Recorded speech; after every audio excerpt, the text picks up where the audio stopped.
Queen Camilla was spotted on a vacation drinking and smoking after her divorce with King Charles gave her over $30 million in reward and compensation. Welcome viewers to my channel. Please subscribe, like my video and turn on notifications so you don't miss our next update. The divorce between Camilla and King Charles was not merely a personal split. It was an event that rippled through the foundations of the royal establishment, shaking centuries of tradition and redefining public perception of monarchy. For decades, Camilla had been cast in the shadows of Charles's life, a figure whispered about in tabloid headlines, vilified as the other woman, and scrutinized for her every move. Yet, the legal conclusion of their separation marked an unprecedented turning point. It was not only a financial resolution but a moment that forced the public to reconsider the narrative they had been fed for years. The settlement, exceeding $30 million, was both a reward and a liberation, a tangible acknowledgement of the sacrifices she had endured and a gateway to a life previously constrained by social expectation and scrutiny. To fully understand the impact of this divorce, it is essential to contextualize it within the broader trajectory of Camilla and Charles's relationship. Their bond had endured decades of secrecy, media speculation, and societal disapproval. From the earliest days of their courtship, they had been confronted by the impossibility of reconciling personal desire with royal duty. The pressures were immense, magnified by the tragic loss of Diana, whose untimely death left an indelible mark on the royal narrative. Camilla, long portrayed as a disruptive force, bore the brunt of public censure. She was blamed for disrupting a fairy tale marriage, yet her own emotional experience was seldom considered. The divorce, therefore, represented more than a legal settlement. It was the resolution of a deeply complex human story, a chapter in a saga marked by secrecy, loyalty, and endurance. The financial settlement itself became a focal point of discussion. $30 million is a staggering sum by any measure, and in the context of royal divorce, it sent shockwaves through media outlets and social commentary alike. Experts dissected every detail, debating the fairness, implications, and precedent of such an award. For Camilla, this money was not simply a reward for enduring public vilification, it was a tool for independence, a means to step into a new chapter unencumbered by financial constraints. It allowed her the autonomy to make choices for herself, free from the implicit pressures that had dominated her life for decades. Every glass raised in leisure, every vacation undertaken, became a symbol not only of personal freedom but also of calculated empowerment. Yet, the divorce was far from simple. The process itself was fraught with tension, secrecy, and the relentless gaze of the press. Negotiations took months, with both parties aware that every leak, every rumor, could shape public perception and influence the final settlement. Camilla's legal team meticulously structured the agreement to safeguard her privacy while ensuring her financial security. The process reflected an intricate understanding of both law and public relations. This was not merely a matter of money, it was a careful orchestration of power, image, and personal agency. The world may have seen a headline about $30 million, but behind the scenes lay a narrative of strategy, foresight, and the quiet assertion of self in the face of decades of judgment. The emotional dimension of the divorce cannot be understated. For Camilla, decades of living in a shadowed existence, scrutinized, criticized, and often misunderstood, culminated in a moment of profound personal reckoning. The separation allowed her to reclaim agency over her life, a chance to breathe outside the rigid structures that had constrained her for so long. Yet, freedom came with its own burdens. The public remained divided in its opinion, some lauding her resilience and others viewing her indulgences as a form of provocation. Every smile caught on camera, every gesture of leisure, was interpreted through the lens of societal expectation. In this complex interplay of perception and reality, Camilla had to navigate not only her own emotions but also the unyielding pressure of public judgment. The divorce also forced the royal family to confront uncomfortable truths. Centuries of tradition and the careful orchestration of royal image were challenged by a separation that was at once personal and political. For Charles, the divorce was not only a legal matter but a negotiation of legacy, reputation, and emotional consequence. For the monarchy, the settlement and Camilla's subsequent actions represented a new chapter in the evolving relationship between royals and public scrutiny. It was a moment that would be remembered not for legal minutiae alone but for its symbolic disruption of the carefully maintained image of the royal family. Camilla's emergence from the shadows in the wake of the divorce was dramatic. Photographs captured her in moments of apparent ease and enjoyment, scenes that stood in stark contrast to the restrictive, controlled appearances she had made for decades. Observers were captivated by the juxtaposition, a woman once vilified and constrained now publicly embracing freedom, wealth, and choice. Her lifestyle, carefully chronicled by media outlets, became emblematic of resilience and reinvention. The terrace, the sun, the drink in hand, all of it symbolized not just indulgence but liberation. It was a visual representation of what it means to reclaim oneself after years of external control, judgment, and limitation. Yet, beneath the images of carefree elegance lay a narrative of complexity. Camilla's actions were informed by years of experience navigating a world in which every gesture could be politicized, every personal choice scrutinized. The divorce settlement provided her with financial security, but it also exposed her to renewed media attention, public debate, and even moral critique. Every decision, whether to smoke in public or to laugh openly at a social gathering, carried layers of meaning, signaling independence, negotiating public perception, and asserting control over a narrative that had long been dictated by others. The public fascination with Camilla's post-divorce life speaks to a broader cultural conversation about wealth, freedom, and gendered expectations. Society has long been quick to judge women in positions of power, particularly those whose histories involve controversy or scandal. Camilla's narrative forces audiences to confront uncomfortable questions about judgment, morality, and the human desire for autonomy. Can a woman fully reclaim her identity after decades of vilification? How much of what is observed in public is authentic, and how much is a carefully curated performance? These questions resonate far beyond the royal context, touching on universal themes of freedom, resilience, and self-determination. The first moments of her vacation, widely publicized and dissected, encapsulate this tension between liberation and scrutiny. Camilla's gestures, while seemingly mundane, carried weight, a smile that defied expectation, a toast to freedom, a posture of confidence against the backdrop of a critical world.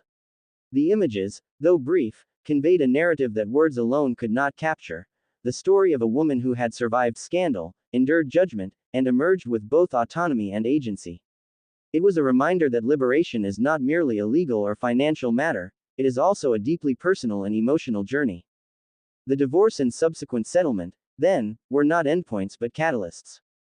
They created conditions for transformation, opportunity, and introspection. Camilla's path forward would be shaped by both her choices and the ongoing observation of a world that had, for decades, been eager to define her. The balance between personal freedom and public expectation would remain delicate, yet these early moments after the divorce offered a glimpse of possibility, the chance to live authentically, to assert control, and to challenge the narrative that had long constrained her. In reflecting on the divorce, it becomes clear that the significance of the settlement and the lifestyle that followed extends beyond the individual. It touches on issues of power, gender, perception, and resilience. Camilla's story offers insight into the complex intersection of public and private life, illustrating how personal agency can be exercised even in the most scrutinized circumstances.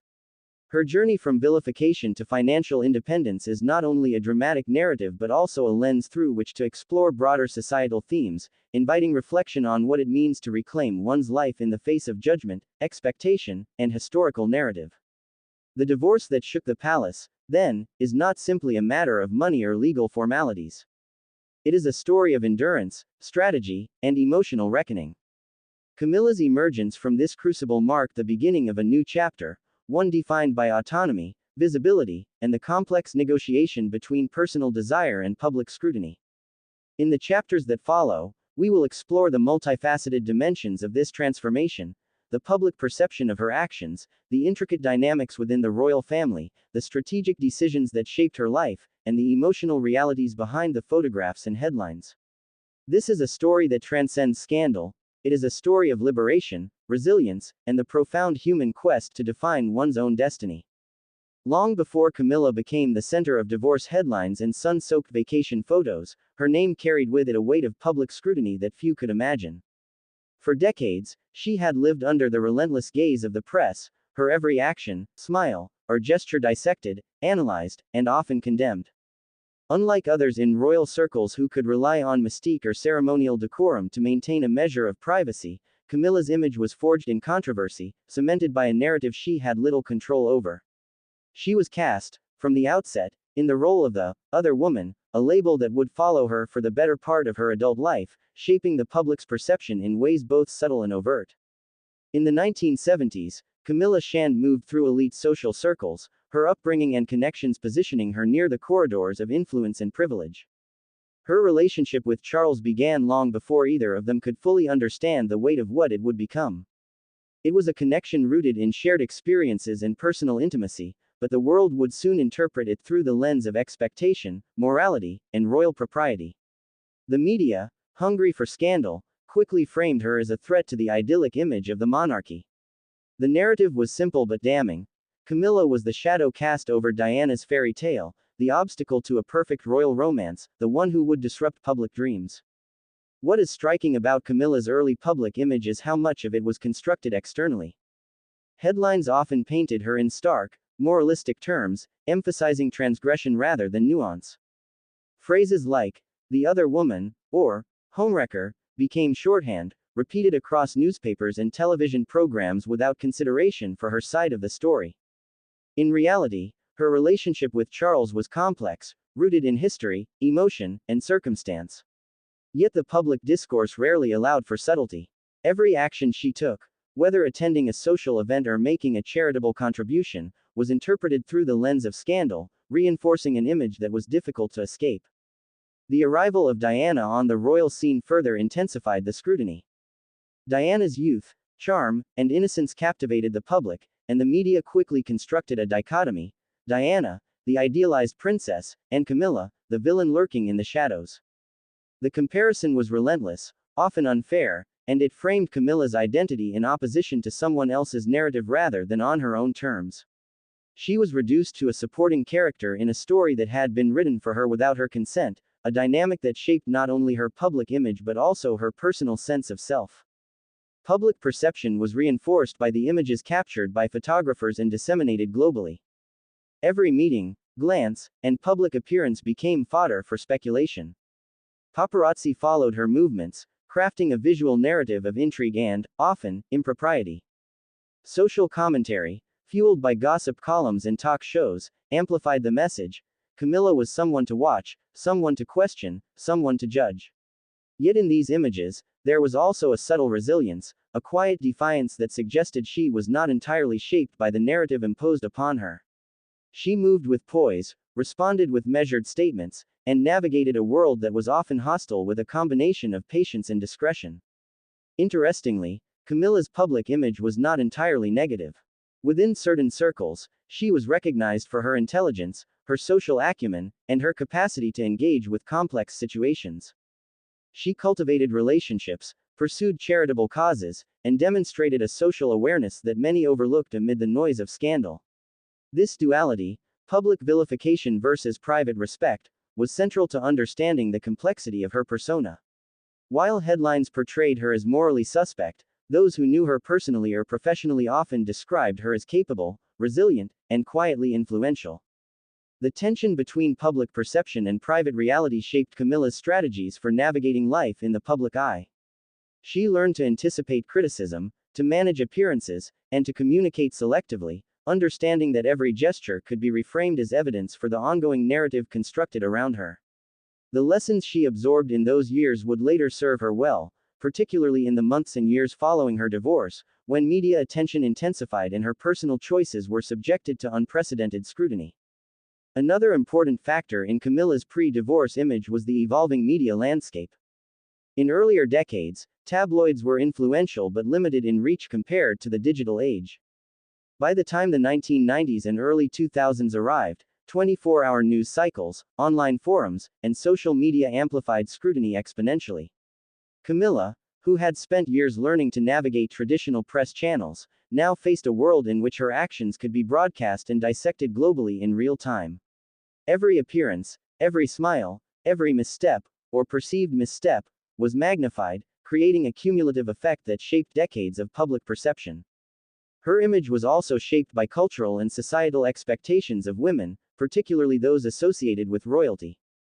There was a persistent narrative that women in her position should embody perfection, sacrifice, and moral virtue. Camilla, navigating her own desires, relationships, and ambitions, often clashed with these rigid expectations. The tension between personal agency and societal judgment was acute, highlighting not only the pressures of royal life but also the gendered dimensions of fame, wealth, and scandal. The world seemed to demand that she be both visible and invisible, influential yet subordinate, indulgent yet restrained, a paradox that few could navigate successfully. Despite the negative press, Camilla cultivated moments of personal dignity and resilience. She engaged in charitable work, developed relationships with key figures within and beyond royal circles, and maintained a private life that balanced discretion with occasional public visibility. These efforts, while sometimes overshadowed by scandal, demonstrate a careful negotiation of identity, reputation, and personal agency. They reveal a woman who understood the stakes of public life and worked strategically to maintain control wherever possible. Camilla's public image prior to the divorce, then, was not static. It evolved over decades, shaped by media narratives, societal expectations, personal choices, and historical context. It was a complex mosaic of vilification, admiration, speculation, and subtle respect. Understanding this foundation is essential for appreciating the dramatic impact of her post-divorce life. The freedom she achieved, the settlements she negotiated, and the lifestyle she now enjoys are all informed by the decades of scrutiny, judgment, and strategic navigation that preceded them. In essence, Camilla's pre-divorce public image was a crucible. It tested her endurance, refined her strategies for survival, and forced her to cultivate a resilience that would later define her emergence into independence. While the world often reduced her to a simple caricature, a figure of scandal, indulgence, or moral ambiguity, the reality was far more intricate. She was a woman negotiating identity, power, and perception under circumstances that few could comprehend, let alone endure. This context is critical as we move into the chapters that follow, where the divorce settlement and its consequences will be explored in depth. To understand the significance of her newfound freedom and the choices she has made since, one must first grasp the magnitude of the public narrative she has navigated. Only by appreciating the complexity of her pre-divorce image can we fully comprehend the audacity, strategy, and emotional depth of the Camilla that the world sees today, relaxed on a terrace, a glass in hand, seemingly free yet shaped by decades of judgment, resilience, and unspoken negotiation with history. The revelation of Camilla's divorce settlement sent shockwaves through royal circles and media outlets alike. $30 million. It was a figure so staggering that it immediately became the focus of speculation, debate, and, inevitably, judgment. But behind the headlines and the flashing cameras lay a story far richer than a simple financial transaction. This settlement was the culmination of years of negotiation, strategic planning, and emotional endurance, a carefully orchestrated step toward personal liberation that few fully understood at the time. To grasp the significance of the settlement, it is important to remember the stakes involved. Royal divorces are never merely personal affairs, they are public spectacles, events that carry implications for legacy, reputation, and the perception of the monarchy itself. Every decision made during the negotiations would ripple outward, influencing public sentiment, shaping the media narrative, and setting precedent for future royal separations. Camilla and her team approached the settlement with a meticulous understanding of this reality, balancing financial security with privacy, legal strategy with public perception. The $30 million was more than compensation, it was a calculated assertion of agency, a recognition that her decades of endurance and discretion had value both tangible and symbolic. The process of negotiating the settlement was shrouded in secrecy. Legal teams worked behind closed doors, navigating a maze of royal protocol, financial regulations, and societal expectation. Every clause, every term, was crafted to protect Camilla's privacy while ensuring her long-term stability. It was a delicate balancing act. The world would demand transparency, yet revealing too much could compromise the very independence the settlement was meant to secure. Camilla's legal team understood the optics, ensuring that the negotiation was framed as both reasonable and equitable, while also leaving room for discretion in the years to come. Media reaction was immediate and intense.